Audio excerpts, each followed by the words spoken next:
Honestly, like throughout college, I'd always been entrepreneurial. I'd started a couple businesses. I made my mom some money in the stock market, bought $10,000 worth of TVs and lost all that money when it turned out they were stripped.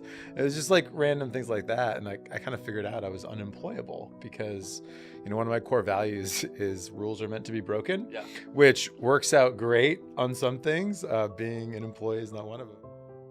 It's exciting to see. It's exciting to have conversations about life, sustainability, legacy, and not just talking about financing all the time. Don talks about really a commitment to leadership. I think that's the distinctive part that makes it so powerful. I've achieved the American dream, and I'm committed to helping others do the same. All right, so Don Wenner here, joined with my friend Alex Sifakis with JWB Capital here in Jacksonville. So Alex, tell us a little bit about your story here. I know we've known each other for a while yet, but I don't know if I've heard kind of how you came here to Jacksonville, kind of what happened before JWB, a little bit about the beginning of JWB. Tell us a little about your story. Yeah, so it's been quite a ride. I didn't want to get a real job, so I decided how to start a company. So, I grew up in Massachusetts, moved a town called Air that you've never heard of. It's like an hour west of Boston. Moved to Florida for high school, went to University of Florida. Go Gators. Go Gators. We had a rough couple years recently, but, I got faith. Honestly, like throughout college, I'd always been entrepreneurial. I'd started a couple businesses. I made my mom some money in the stock market, bought $10,000 worth of TVs and lost all that money when it turned out they were stripped. It was just like random things like that. And I kind of figured out I was unemployable because, one of my core values is rules are meant to be broken, which works out great on some things.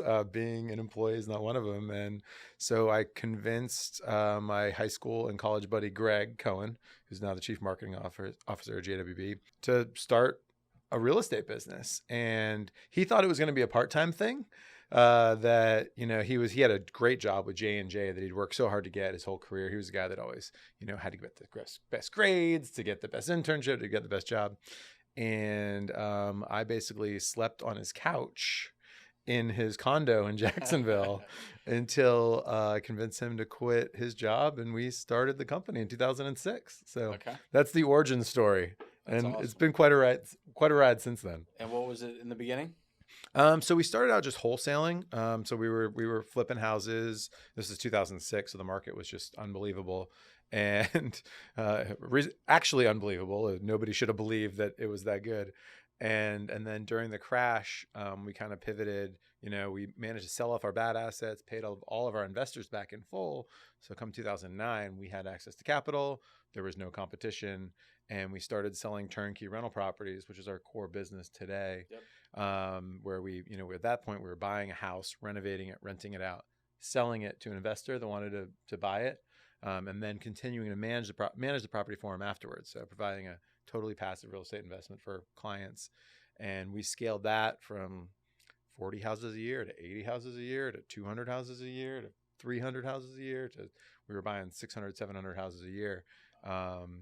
And that was just through, having a great team and building great relationships and, making our clients money. Same formula that you use, right? Yeah, a lot similar. So how many properties do you manage now? We manage over 6,000 homes now. Is that the most of anybody? In Jacksonville by far. And we're actually probably top 5 largest in the country for single market property management on single family. So that's almost all 6,000 of those properties are single family properties. And probably close to 4,000 are ones we've actually sold to clients. And the rest are ones that we manage for third parties that we haven't actually sold in the properties.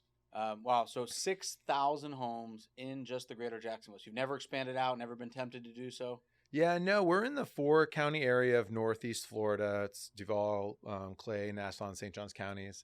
And there's more than enough. Yeah. There's more than enough houses there. There's 1.8 million people. And, it aligned more with our goals, which was to focus on community and ourselves and, have time for family instead of just going to another market to do more houses, to focus on the community that we live in, ways to make that better, and get as good as we can in that one market. So that's worked for us so far. Yeah, it is. It is really unique. Yeah. So we're going to talk more about Jacksonville and why you made that decision and family and such. But first, tie in here. So we met and we started our business in October 2006 as well. And Great timing. Yeah, it was great timing. Somewhat similar business. As you said, do you remember how we met and how we got connected? We originally met from Realty Shares, right? The crowdfunding. Yeah. Yeah. Which another one that was amazing. Which another one of our elite members, Reef, actually bought the Realty Shares platform. But for anybody who doesn't know, Realty Share at the time was the largest crowdfunding platform. And they were pitching us on launching a fund for us, and you were the reference of who had done this. You were the largest capital raise they'd ever done. We were the largest capital raise. At one point, we had crowdfunded more equity than anyone in the country through Realty Shares, because this was back in 2013 when the bill had just passed that allowed crowdfunding, and Realty Shares was the first to do it. It was a wild, wild west. The CEO came to us and said, "Hey, this is a great idea. Put a post on my platform and I'll raise you money." We're like, "Yeah, sure, whatever." And 4 hours later, we had $250,000.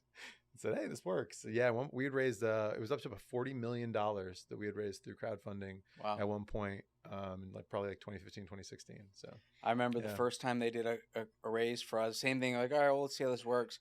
They raised $2.5 million. And we never heard anything from them. We never signed anything. We didn't talk to them. Just get sent the money. They just sent us a wire and never asked for any reporting, never asked for any information. Yeah. And they were quite pleased when we actually gave them all their money. And like many didn't, from what I understand. Well, it worked out when if we were some of the first people they were working with, we actually had a good business plan. It made sense. It made the money. Later on, apparently, they had people that didn't do that, and so the platform ended up, rolling up, but yeah, it was great. Well, it lasted. And it was interesting. So back then, I guess you suppose 2013, we hadn't even thought about coming to Jacksonville yet. We wasn't even in my radar at that point. And I flew down to meet you. I met you at your old offices and the old house. Yeah, exactly. And got to know each other. We hadn't even thought about coming to Jacksonville yet. And then a year or two later, we decided to start buying apartments in Jacksonville and move down here. But we've crossed paths many times, right? From Entrepreneur of the Year, where we both lost that year, to I think a restaurateur, if I remember correctly. Yep. To Inc. 5000. Alex is Inc. 5000 10 years in a row, which is one of handful of companies to do or so, which was quite impressive. IMN conferences. You were always speaking at those conferences. We used to borrow from the same lender back in the day, so we got a lot of synergy. It's been a pretty fun journey. Yeah, it's been it's been great working with you as well. I mean, being one of our premier lenders the past 10, 12 years, it's always been really cool to see how your team works, and I think we have a lot of similarities in that way, and kind of like core values, taking care of your people, taking care of your clients, and so it's been a ride. I'll tell you that much. It's been fun. So which will take us, maybe we'll dive into Gateway Jax, which is probably the most exciting thing going on that I know our investor base listeners are quite interested in. So so Alex has said we've done a lot of lending together.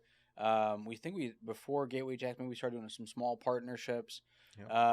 When Alex called me, I think he was trying to pitch me to invest $1 million into downtown Jacksonville, or maybe a couple $1 million into downtown Jacksonville, and turned into something quite a bit bigger. Yeah. So tell everybody, give from the horse's mouth, the person who's made it happen and built this plan to revitalize downtown Jacksonville. How did it come to be, and what's ahead? So I started getting interested in downtown Jacksonville in 2012, 2013. Went on the Chamber leadership trip, where the Chamber takes 130 CEOs and flies them to another city. And we went to Cincinnati and Charlotte and learned about what those cities had done to revitalize their downtowns, and just really saw the potential in downtown Jax and started getting involved in that point. But my business partners wouldn't let me buy anything actually in downtown until about 2019. We bought a lot of land in the areas surrounding downtown, and we built a lot of houses in the areas surrounding downtown, but in downtown proper, we didn't buy anything until about 2019. And, when I do something, I normally jump in full force. And so by mid 2021, we owned close to 20 city blocks in downtown Jacksonville, probably the largest landowner in downtown Jax besides the city of Jacksonville. And quickly realized that had gotten out kind of a little bit ahead of my skis. We did 3 major projects. It was about $20 million in historic adaptive reuse. And those projects delivered late 22. So we'd started those projects, but then when we were planning out all the real estate, quickly realized that we were talking about $1 billion or $2 billion in development, which I had never done before, especially not in mixed use urban development. And so we raised about 20 million locally for some local investors, and then went out and hired a CEO to run the fund. And about that time is when I approached Don, say, hey, Don, do you want to put in $1 million? And obviously Don, kind of like myself, just always thinks bigger. What is the greatest impact that we can have on our clients, our team, our community? And Don had a bigger vision. And so, appreciate you committing, $200 million to the fund, which really enabled us to lock up the CEO that we needed. This guy, Brian Mull, who had, he was the number 2 guy at Water Street, Tampa, which is transformational development for downtown Tampa. And then he was running the Amazon HQ2 project in DC as a partner for JBG Smith.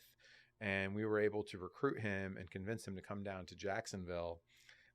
And I didn't think we had a chance to actually get him, but when he came down here after, going around and meeting Don and meeting the mayor and meeting, the CEO of the DIA, Lori Boyer, he was convinced and said that Jacksonville in 2022 was a better opportunity than Tampa in 2016, and took the job, and the rest is history. Now the project is moving full steam ahead. It's been pretty unbelievable, actually. It is.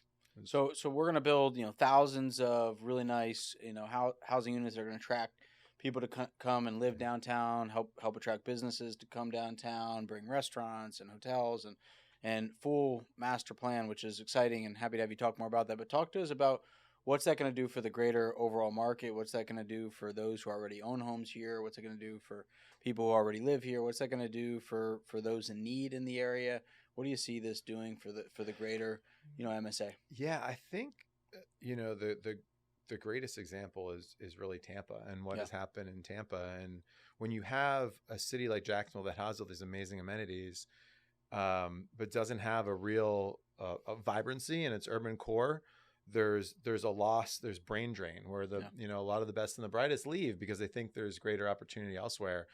Tampa was able to reverse its brain drain in the last 6 years. Yeah. It now is a net attractor of college educated talent. What that does is it attracts companies, which attracts jobs, which increases opportunities for everyone in the community. So it's like, rising tide lifts all boats, and it creates opportunity for everyone in the community, in addition to a great amenity. Water Street Tampa has become a place where everyone in the community can go to eat and shop and go to a game and hang out. And so that's really the vision that the DIA has for downtown Jacksonville. And we, Gateway and JWB and DLP are really happy to be a piece of that development. Downtown Jacksonville has a lot going on. I mean, there's $8 billion in the pipeline right now in development.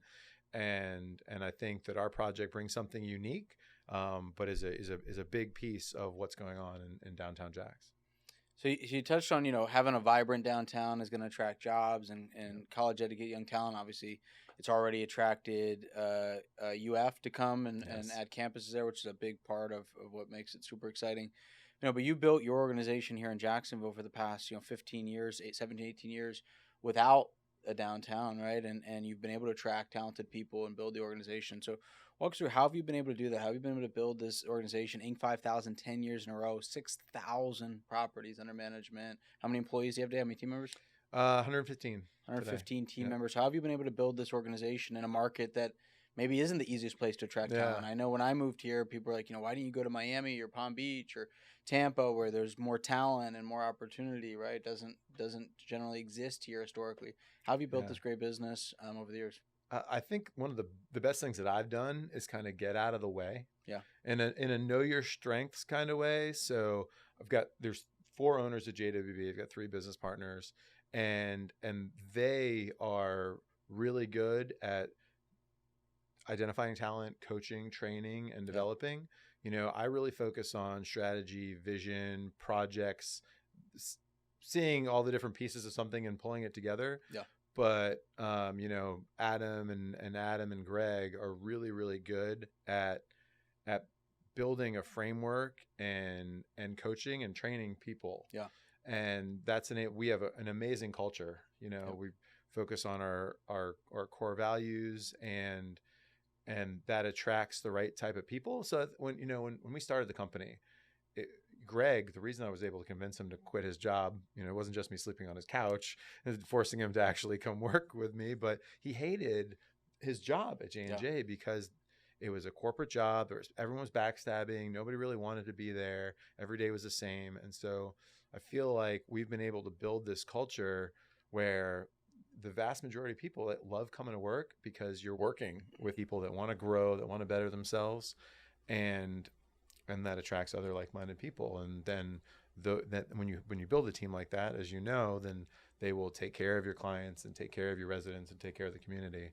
And so I think that's been the biggest focus, is not hiring just for can somebody do the job, but are they a great culture fit? And then, like I said, the stuff that I'm not good at, but my business partners are, is providing that ongoing coaching and mentoring and structure that can enable people to grow and, achieve their greatest potential. Awesome. So I know you talked, a big part of why you stayed in Jacksonville is to be, committed to this community. I know you do some pretty cool things, from your annual, big fundraiser and golf tournament. And I want to hear a little bit about that. And just, how do you think about in general your role as one of the young business leaders in this community, a mover and a shaker, obviously what you're doing in downtown, but even before that, you're providing housing to 6,000 households, right? 15, 20,000 people in Jacksonville.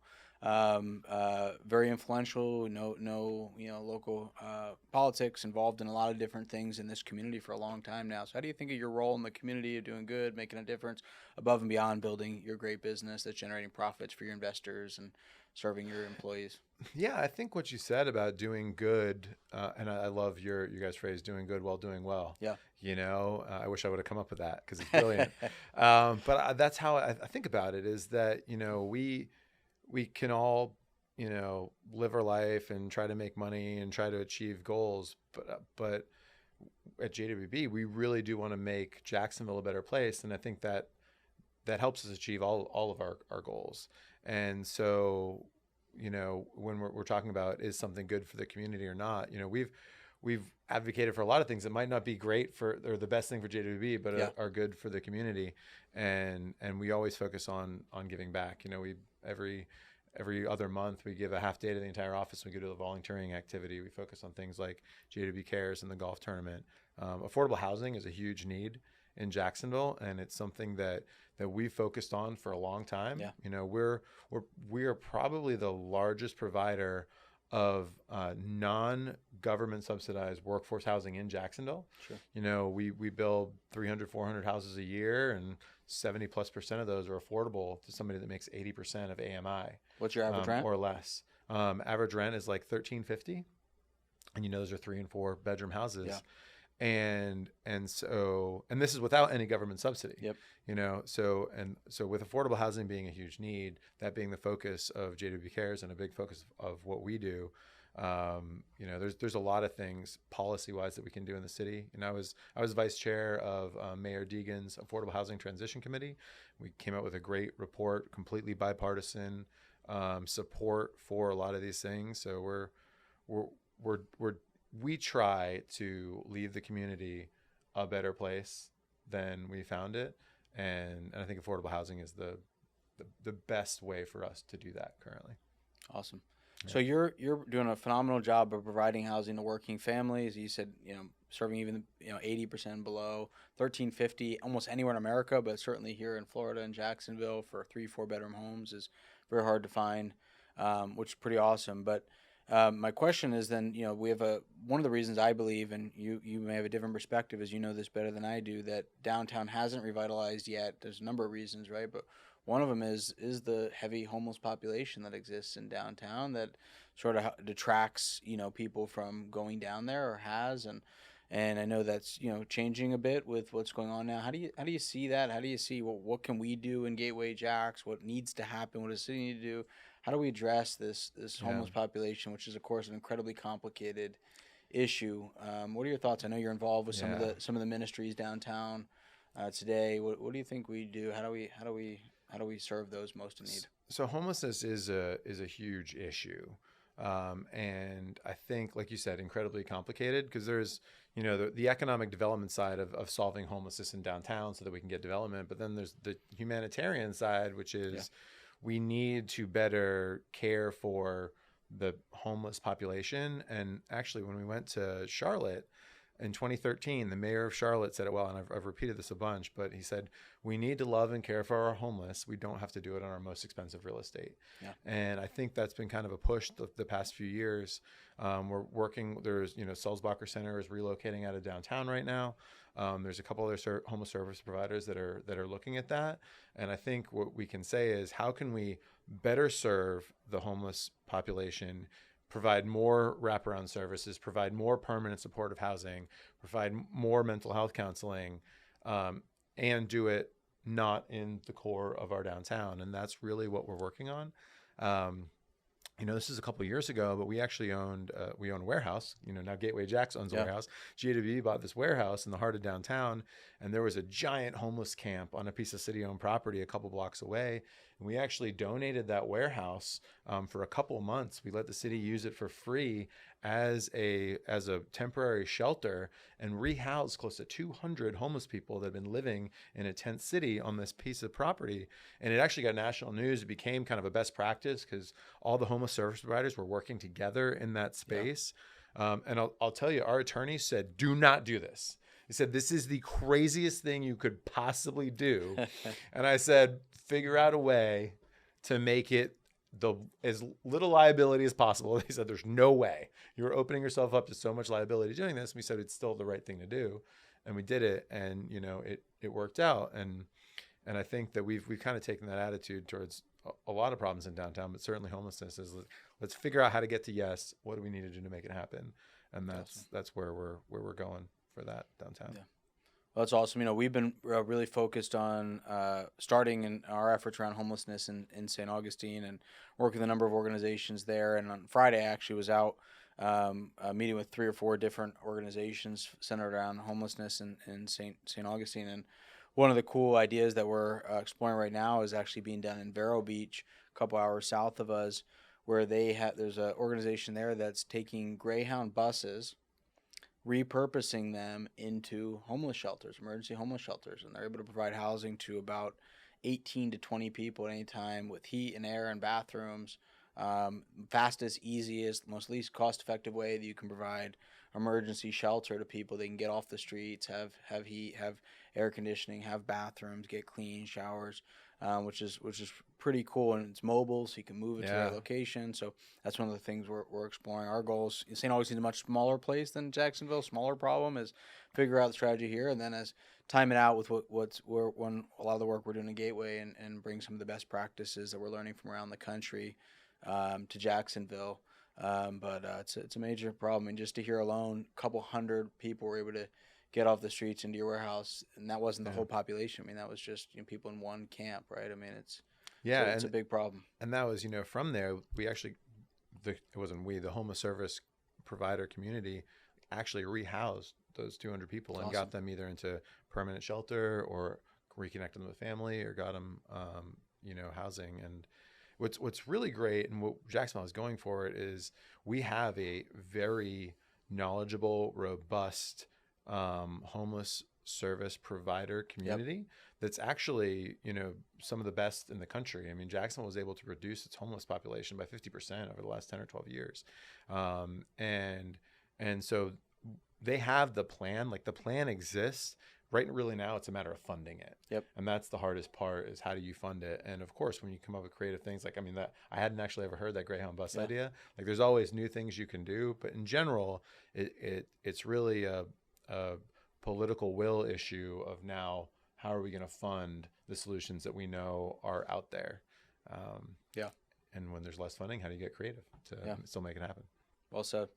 All right, so for JWB, in addition to Gateway Jax and redeveloping the downtown of Jacksonville, what's ahead? What's the next 5-10 years? What's the big goal you're after right now? What are you What are you going to accomplish in the next rise, next chapter? I think for JWB, we're really focusing on getting better at serving our existing clients. So our core business is we provide passive real estate investments for our investor community. And right now that's either by selling them turnkey rental properties, or, we have a lending program where people lend us capital, we pay them 10% interest, and really continuing to grow those platforms and serve our investor community is where we're going. I think, we're going to continue to grow the property management company by 500,000 units a year, and we're going to continue to work on downtown. But the core of JWB is really that single family house business.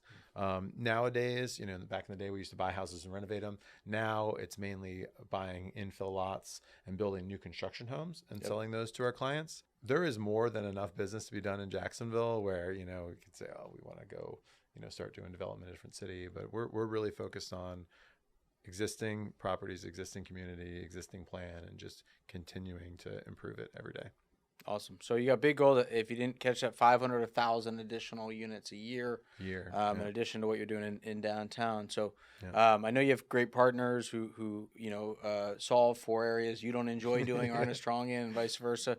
But I know you got very young kids, a wife that you value, and your family is really, really important to you as well. So I know you got a lot of great friendships and so forth. So how do you balance? How do you integrate? How do you work in to be a great dad, husband, while building this business that I know you're incredibly passionate about? How do you make it all work? How do you do it? Yeah, I think it starts with intention.